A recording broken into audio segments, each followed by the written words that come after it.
এই আঞ্চলিক মহাসড়কে প্রতিনিয়ত কোনো না কোনো জায়গায়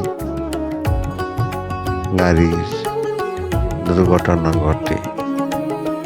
এই জন্য এই রোডে চলাফেরা যারা করবেন খুবই সাবধানে করতে হবে, কারণ রোডটা আঁকা বাঁকা জিগজ্যাগ এবং রোডটা চিপা, বেশি পাশনা না। কারণ এই রোডে প্রচুর গাড়ি চলাফেরা করে, এই পরিমাণে রোডটা কিন্তু ছোট হই। এই জন্য এই রোডে যারা চলাফেরা করবেন সাবধানে করবেন।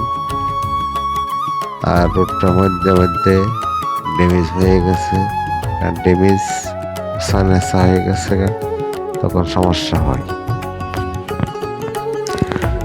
তাছাড়াও অটো গাড়ি বেশি, অটো রিক্সার জন্য মনে করেন যে ওরা তো বোঝে না যে কিভাবে চালাইতে হবে, কোন সাইড নিতে হবে।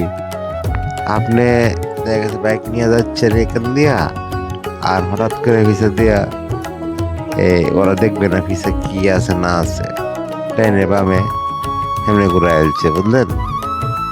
এই জন্য সমস্যা, নিজেই সাবধানে চলতে হবে। অন্যজনের উপরে ভরসা করা যাবে না, নিজেই সাবধানে চলতে হবে, আমি যেন অ্যাক্সিডেন্ট না হয়। আমি সতর্ক থাকি এরকমই, সে উল্টাপাল্টা হইতে পারে, এরকম প্রতিনিয়ত ঘটছে ঘটনা। এই জন্য সাবধান সবাই। আল্লাহ হাফেজ। ভিডিওটা দেখতে থাকেন।